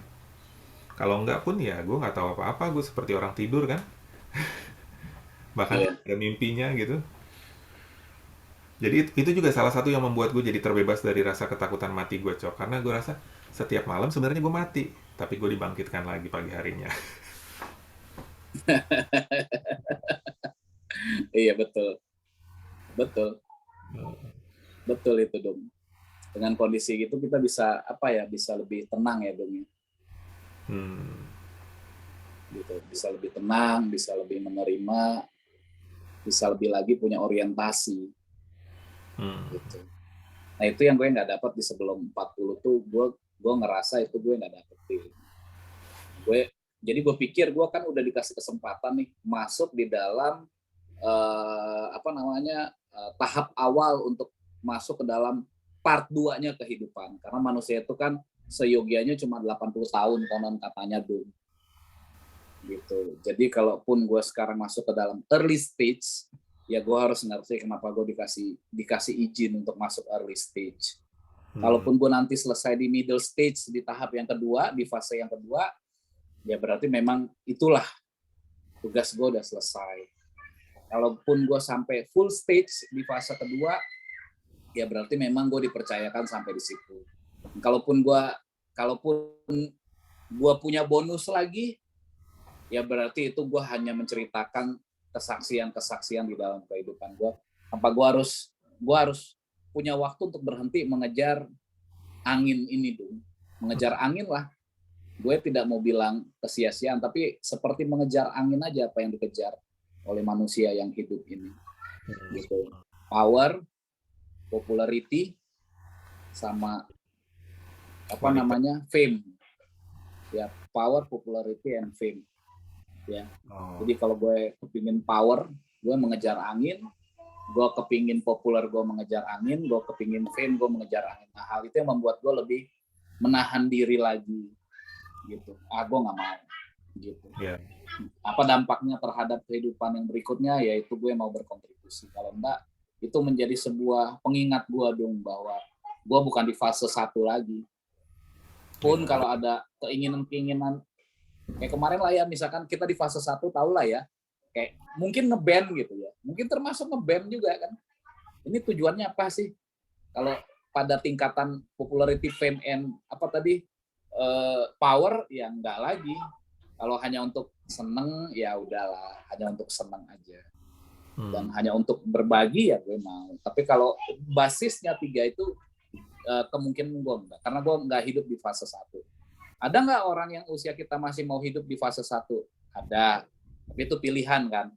Hmm. Itu pilihan. Ya, karena gue punya tanggung jawab. Enggak, gue sudah mengambil keputusan, gue di fase 2. Di early stage secara angka. Nah, secara maturity, ya gue harus mengejar lagi. Karena bisa jadi batas gue secara angka adalah 70 atau 60, tapi maturity gue di 80 kan boleh. Gitu. Nah, itu yang gue Ya. kejar.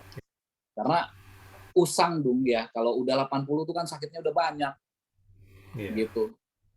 40 kita akan nanya, sekarang kerja apa, bisnis apa, anak berapa. Kalau udah 70 kan sakit apa ya, kalau udah ketemu tinggal sisa siapa.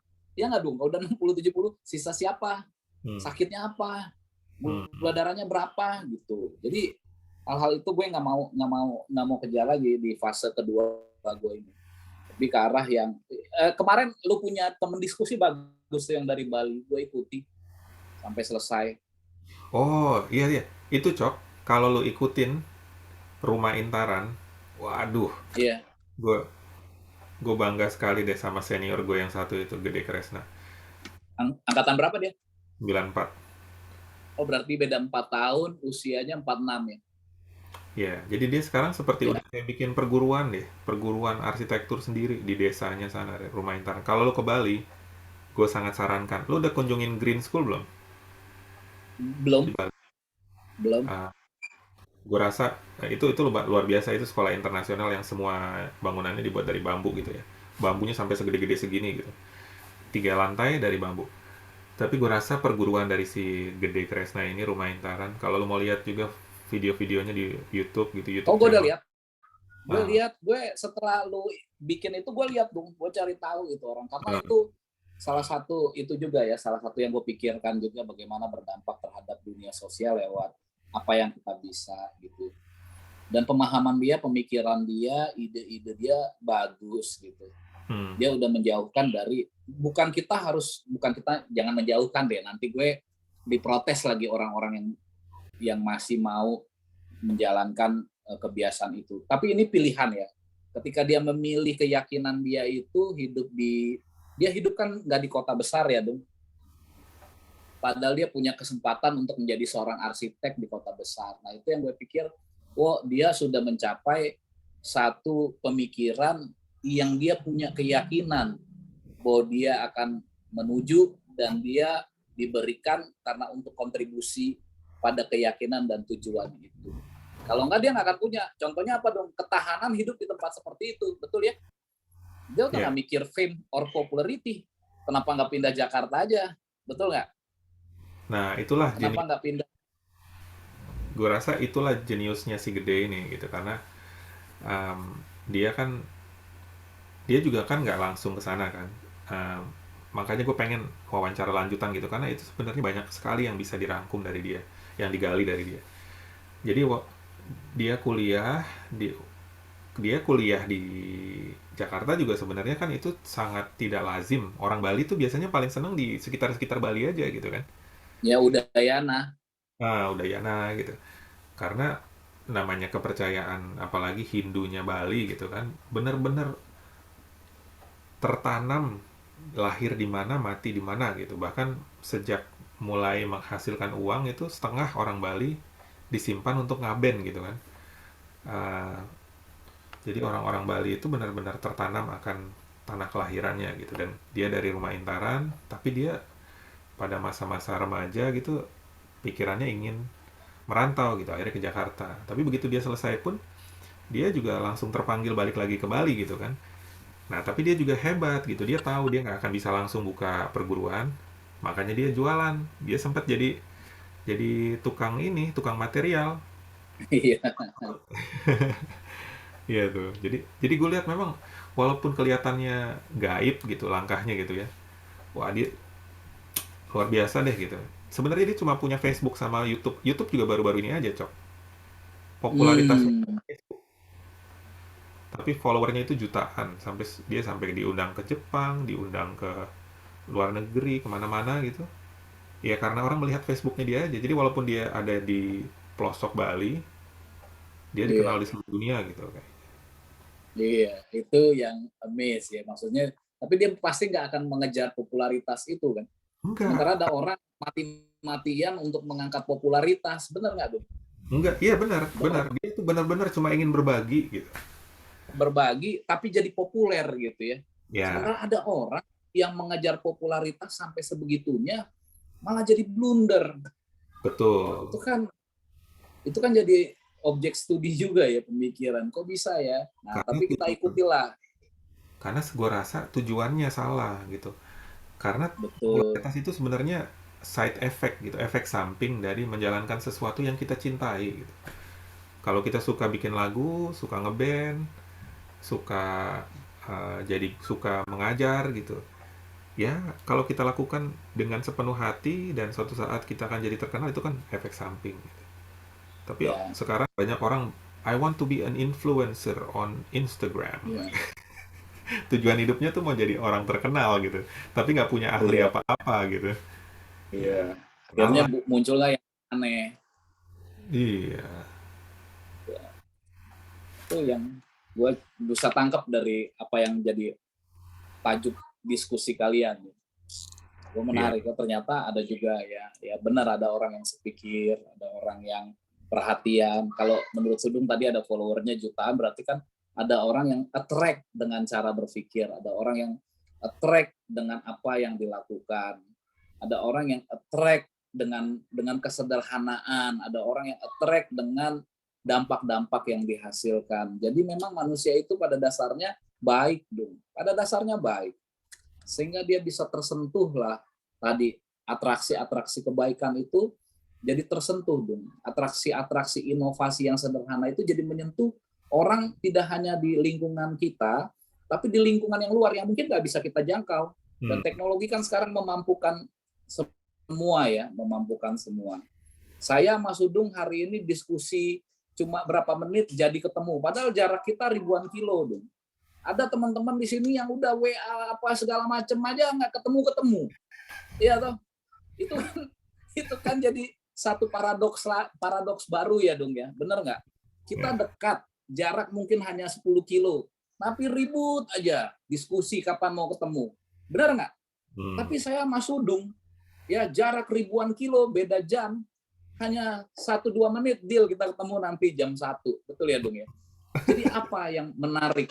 Karena kita memiliki satu ya pemikirannya sama lah. iya, Sehingga pun kalau kita harus sacrifice waktu, sacrifice tempat, sacrifice pemikiran, itu ada dampaknya baik buat nanti yang menonton ataupun buat saya secara individu ya maupun diskusi dengan Sudung secara apa partner yang lain, partner komunikasi hari ini. Ya jadi seperti itu, Dung.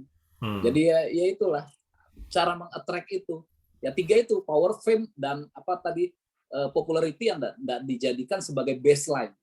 Karena ada teman lu, misalkan, ya lu mau sekolah lagi kenapa? Ya supaya saya bisa kaya, supaya saya bisa dapat career yang lebih bagus. hmm, Padahal sekolah itu berpengetahuan untuk bisa menolong diri sendiri dan orang lain, betul ya?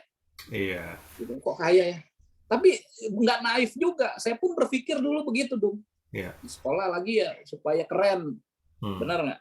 iya, Supaya keren, supaya bisa lebih berkarir. Padahal enggak, hmm, gitu. Iya kan? Karunia hikmat itu kan karunia, Bung. iya, Ya, untuk menjadi intelektual kayak Salomo itu kan karunia, nggak semua bisa, iya. gitu. Itu dia. Waduh, kalau Ya kita itu. mulai perbincangan tentang sistem pendidikan itu, aduh, gue juga akan membuka membuka babak baru kayaknya. Tapi Eh, ada rencana, Bung. Ada rencana bikin lembaga pendidikan. wah, nggak ada Oh, rencana. nggak ada rencana. Tapi maksud gue kritik kritik gue tentang tentang sistem pendidikan itu kayaknya banyak sekali gitu. Tapi itu bisa jadi bahan pembicaraan berikutnya mungkin. Ini kayaknya baterai gue udah mulai lemot, Oke, Cok. Bung. Nah, Nice to meet cuma you. 11 menit. Wah, tapi bolehlah kita lanjut lagi nih. Kayaknya perbincangan kita baru mulai hangat nih. Gue mau tanya juga. Tadi kan lu sempet singgung setiap kali mau punya anak. Lu anak berapa sekarang? Dua? Total 3 kan, Bung. Tiga. Total tiga. Nah, 3, tapi setiap yang kali. tengah kan nggak ada, yang tengah meninggal. Jadi yang hidup itu yang 1 dan yang 3 gitu. Ah, Jadi jadi setiap Jadi kan tadi lu bilang setiap kali mau punya anak punya mimpi, jadi lu tahu tujuan anak lu itu apa. Nah, ya gitu, gitu. Itu hal-hal seperti itu yang membuat gue sangat tertarik gitu. Um, Hal-hal yang dalam dalam hidup ini gitu. Jadi dari situ apa apa yang visi lu tentang anak-anak lu gitu. Tentu mungkin berikutnya kita juga bisa bicara tentang sistem ya pendidikan. Ya, kita tapi dong orang Batak tuh harusnya jadi dokter, insinyur, sarjana hukum, betul ya? Umumnya ya, oh gitu ya. pada umumnya. Umumnya sarjana teknik, insinyur lah ya, insinyur, sarjana hukum sama dokter lah ya, Dung ya, yang baik Nah, lah. itu juga itu mungkin bisa jadi pembicaraan kita berikutnya tuh, orang Batak gitu. Karena gue rasa orang Batak ya itu bisa jadi satu satu episode sendiri tuh orang Batak. Iya. Nah, tapi Tapi itu cok, yang gue bilang kalau ya dong, oh sorry sorry enggak silakan silakan. Gue cuma khawatir ya kalau tiba-tiba mati. kita oh, enggak, ya ya. Tapi kalau kita nggak tahu tujuan hidup anak-anak, kita bisa mengeneralisasi.